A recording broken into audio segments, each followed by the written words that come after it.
শহীদের রক্তের বিনিময়ে আমরা যে গণতন্ত্রের স্বাধীনতার পথে যাত্রা শুরু করেছিলাম, কিন্তু 54 বছর পরেও আমরা দেখতে পাই যে সেই গণতন্ত্রের জন্য এবং প্রকৃত স্বাধীনতার জন্য আজও আমাদের সংগ্রাম করতে হচ্ছে।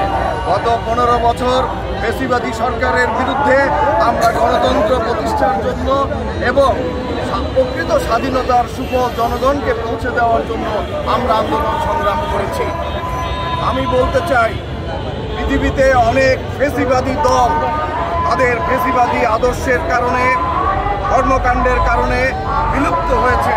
আজকে দেখেছেন যারা তথাকথিত স্বাধীনতার ধারক বাহক মনে করত, আজকে এই স্বাধীনতার দিবসে তাদের অস্তিত্ব বাংলাদেশের মাটিতে নাই। সুতরাং বলে দিতে চাই, ইতিহাস থেকে শিক্ষা নিতে হবে। যারাই ফ্যাসিবাদী হয়ে উঠবে তারাই ইতিহাসের কাঠগড়ায় দাঁড়াবে এবং ইতিহাস থেকে তাদের নাম মুছে যাবে। পুরনো দল আমরা দেখেছি গত 15 বছর জুলুম অত্যাচার করেছে, আমাদের উপরে শাসন চালিয়েছে, কিন্তু আজকে সেই দল অস্তিত্ব সংকটে পড়েছে।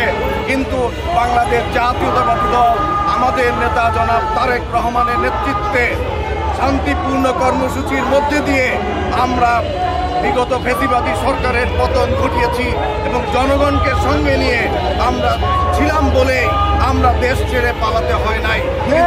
তারা আজকে বিপদ দেখে, সামান্য বিপদ দেখেই তারা পালিয়ে গেছে, কারণ তাদের সঙ্গে জনগণ নাই। সুতরাং জনগণকে সঙ্গে রেখে এই দল, বাংলাদেশ জাতীয়তাবাদী দল এগিয়ে যাবে এবং এই দলের যিনি প্রতিষ্ঠাতা শহীদ রাষ্ট্রপতি জিয়াউর রহমান, তার রাজনীতি ছিল জনগণের রাজনীতি, মানুষের রাজনীতি, দেশের রাজনীতি, দেশের জন্য রাজনীতি।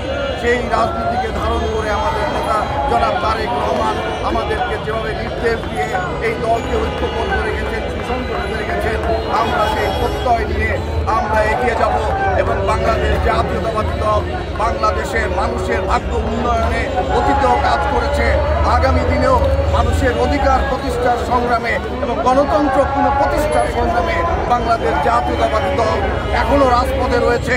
যতদিন পর্যন্ত গণতন্ত্র প্রতিষ্ঠিত না হবে, মানুষের ভোটের অধিকার পুনঃপ্রতিষ্ঠিত না হবে, ততদিন পর্যন্ত আমাদের এই স্বাধীনতার এই দিবসে শপথ নিয়েই আমরা রাজপথে থাকার ঐক্যবদ্ধ, প্রতিজ্ঞাবদ্ধ হয়ে আমরা আজকে বাংলাদেশ জিন্দাবাদ।